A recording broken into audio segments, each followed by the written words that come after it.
संजय और सीमा दोनों को ही प्यार हुआ और फिर शादी। लेकिन शादी जिम्मेदारी भरा काम होता है जो संजय और सीमा दोनों ही नहीं निभा पाए और तलाक लेकर दोनों ही अलग तो हो गए, लेकिन दोनों ही अनजाने में अपने ही हाथों से अपने ही खुशियां खत्म कर रहे थे। जज साहब ने चौथी पेशी में ही अपना फैसला सुनाते हुए कहा कि आप दोनों का तलाक मंजूर किया जाता है।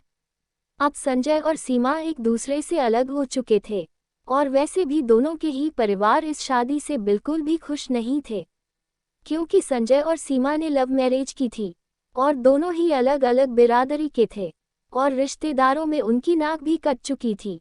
लेकिन वह दोनों तो प्रेम में बिल्कुल पागल हो चुके थे, इसीलिए अपने घर वालों की भी कहाँ सुनते।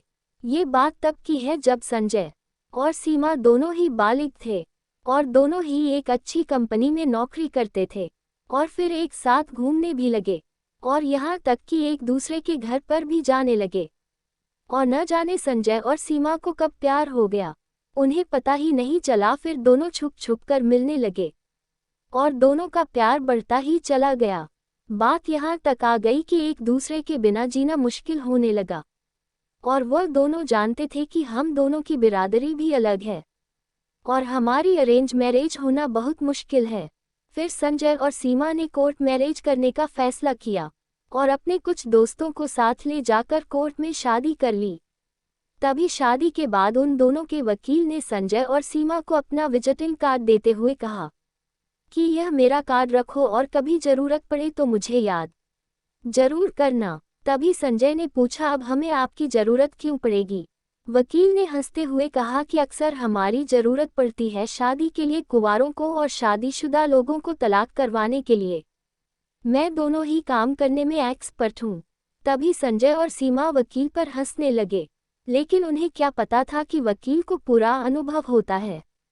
कुछ दिन हंसते गाते बीत गए, मगर फिर शुरू हुई शादीशुदा जीवन की असली कहानी।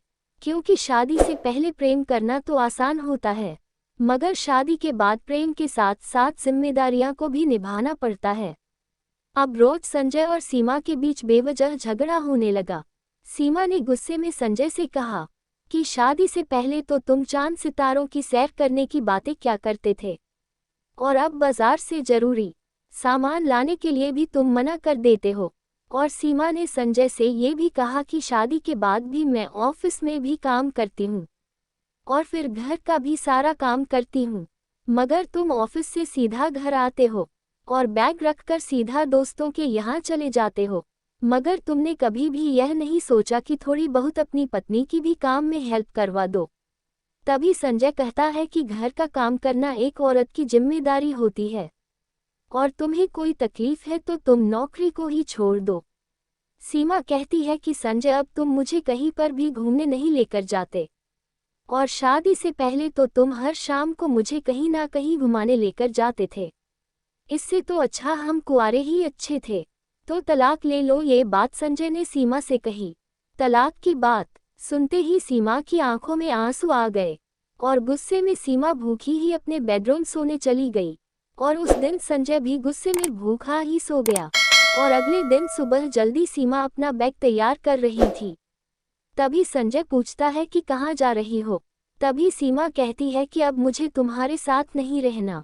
और फिर सीमा अपनी माँ को फ़ोन मिलाती है और रोते हुए कहती है कि माँ, तुमने सही कहा था, गैर बिरादरी में कभी भी शादी नहीं करनी चाहिए और मैंने तुम्हारी बात नहीं मानी, इसलिए मैं आज बहुत पछता रही हूँ और अब मैं संजय से तलाक लेना चाहती हूँ और अभी की अभी मैं घर पर आ रही हूँ। तभी सीमा की माँ कहती है कि तू जल्दी घर आजा बेटी, मैं तेरा जल्द से जल्द संजय से तलाक करवा दूंगी। तभी सीमा फ़ोन रखकर अपने घर जाने लगती है तो संजय सीमा का हाथ पकड़कर पूछता है कि क्या कहा तुम्हारी माँ ने? सीमा कहती है कि अब कोर्ट में ही मिलेंगे संजय, और वह संजय से हाथ छुड़वाकर अपने घर चली जाती है और कोर्ट की चौथी तारीख में ही संजय और सीमा का तलाक हो गया। मगर शायद दोनों ही इस तलाक से बिल्कुल खुश नहीं थे। फिर भी संजय ने सीमा से आखिरी बार कोर्ट के बाहर बात करने की कोशिश की तो सीमा की मां ने संजय को एक जोरदार थप्पड़ मार दिया और उससे ये कहा कि आज के बाद सीमा से मिलने की कोशिश भी मत करना और संजय को उसकी माँ बहुत ज्यादा बुरा भला कहने लगी। तभी सीमा ने अपनी माँ को चुप करते हुए कहा कि माँ, अब इसके मुंह लगने का कोई भी फायदा नहीं है, अब यहाँ से चलो। सीमा की यह बात सुनते ही संजय की आंखों से आंसू आ गए और वह भी बहुत निराश होकर अपने घर चला गया। अब जैसे तैसे एक दूसरे की यादों में 2 महीने बीत गए। तभी सीमा की माँ सीमा के लिए एक रिश्ता बताती है और कहती है कि कल ये लड़का और इसके माँ बाप तुम्हें देखने यहाँ आएंगे। तभी सीमा कहती है कि माँ, मुझे अब दूसरी शादी नहीं करनी। सीमा की माँ कहती है, बेटी अभी तो तेरी बहुत लंबी जिंदगी पड़ी है, तुझे मेरी कसम सीमा, तू इस रिश्ते से मना मत करना। तभी सीमा रोती हुई अपनी माँ को इस रिश्ते के लिए हाँ कर देती है। मगर कहीं ना कहीं सीमा के मन में संजय के लिए अभी भी बेहद प्यार था। उधर संजय दिन रात सीमा के बारे में ही सोचकर बहुत पछता रहा था कि मैंने तलाक के लिए सीमा को क्यों कहा, और वाकई में मैंने सीमा को बहुत दुख दिया था। बेचारी पहले तो ऑफिस में काम करके आती, दिल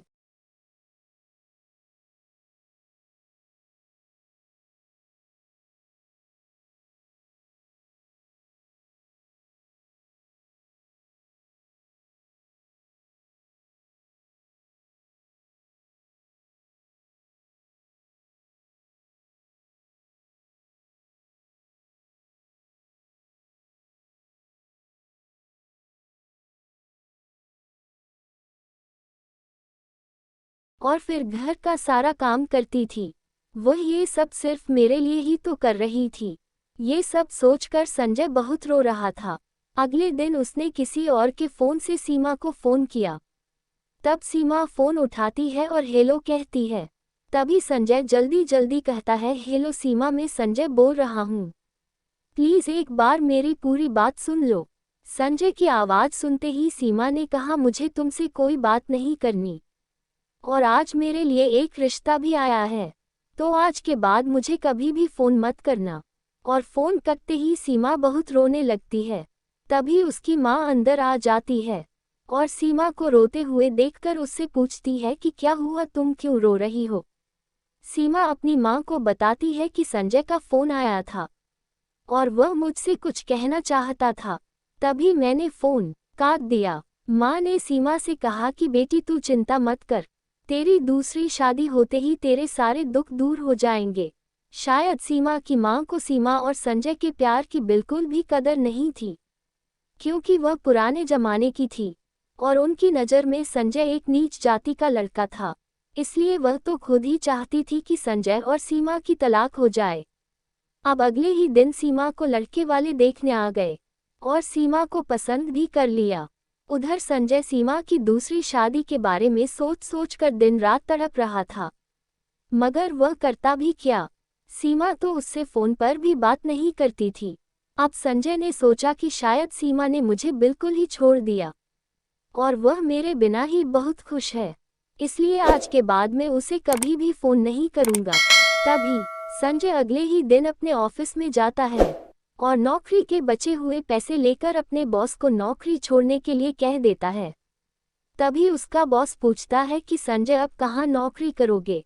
तभी संजय कहता है कि बस कल ही मैं हमेशा के लिए गोवा जा रहा हूँ, अब मैं गोवा में ही कुछ काम कर लूँगा, और वैसे भी सीमा से तो मेरा तलाक हो ही चुका और वह अब दूसरी शादी कर रही है, इसलिए अब मैं उसे और परेशान नहीं कर सकता।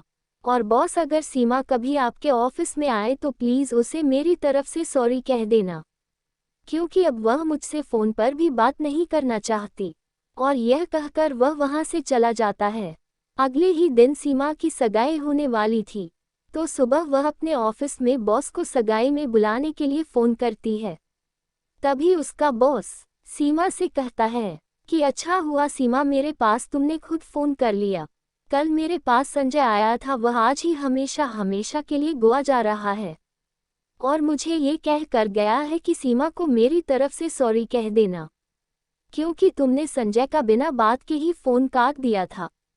सीमा, संजय को गोवा जाने से रोक लो, वरना शायद तुम पूरा जीवन ही पछताती रहोगी, क्योंकि संजय तुमसे बहुत प्यार करता है, और अगर वह तुमसे प्यार नहीं करता होता तो शायद वह भी अब तक किसी न किसी लड़की से दूसरी शादी कर ही लेता।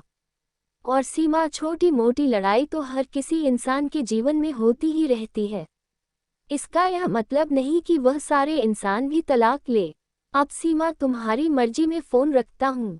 तभी सीमा बहुत रोती हुई अपने घर से बिना बताए ही ऑटो में बैठकर संजय के घर पर पहुंची है। वहां जाकर वह जोर जोर से उसके घर की घंटी बजाती है। तभी संजय की माँ दरवाजा खोलती है और सीमा को देखते ही कहती है, अब क्यों आई हो यहाँ? तभी सीमा कहती है कि माँ, मैं आपके सवालों के जवाब बाद में दे दूंगी। पहले मुझे ये बता दो कि संजय कौन सी फ्लाइट से गोवा गया है। तभी संजय की माँ ने उससे कहा कि उसकी 2 बजे की फ्लाइट है। तभी सीमा ऑटो में बैठी है और संजय को फ़ोन करती है, मगर संजय फ़ोन बार बार काट देता है। थोड़ी ही देर में सीमा एयरपोर्ट पहुंच जाती है। वह फटाफट संजय को ढूंढने लगती है, मगर उसे संजय कहीं नहीं दिखा। तभी वह थककर एक सीट पर बैठ गई और दोबारा संजय को फ़ोन मिलाने लगी। तभी अचानक संजय के फ़ोन की घंटी सीमा की सीट के बगल से ही आने लगी। तो जैसे ही सीमा ने पीछे मुड़कर देखा तो उसके बगल में ही संजय खड़ा था। संजय को देखते ही सीमा उसके सीने से लिपटकर रोने लगी और कहने लगी कि तुम मुझे छोड़कर गोवा क्यों जा रहे थे। तभी संजय भी सीमा से पूछता है कि तुम मुझे छोड़कर किसी और से क्यों शादी कर रही थी। सीमा कहती है कि पहले मैंने तुमसे सवाल किया है तो पहले तो मुझे उसका जवाब दो। तो संजय सीमा के हाथ में गोवा की 2 टिकट रख देता है और कहता है कि गोवा हम दोनों ही जा रहे हैं। मैं बस तुम्हारा ही इंतजार कर रहा था और अगर तुम नहीं आती तो मैं भी नहीं जाता। अब तुम मुझे बताओ कि तुम मुझे छोड़कर किसी और से क्यों शादी कर रही थी।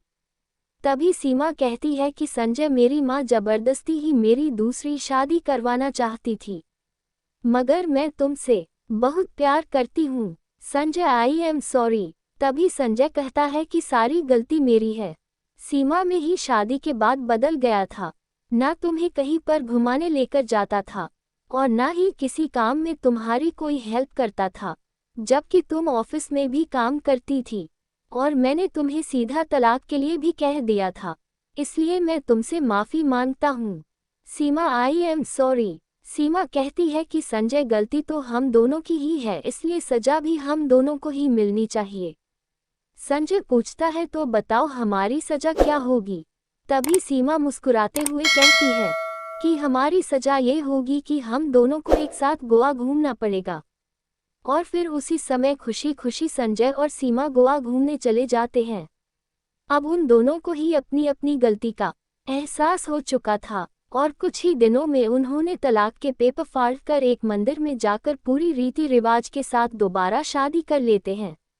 और फिर से शुरू हो गया सीमा और संजय का सच्चा प्यार। आपको कहानी कैसी लगी कमेंट में ज़रूर बताएं।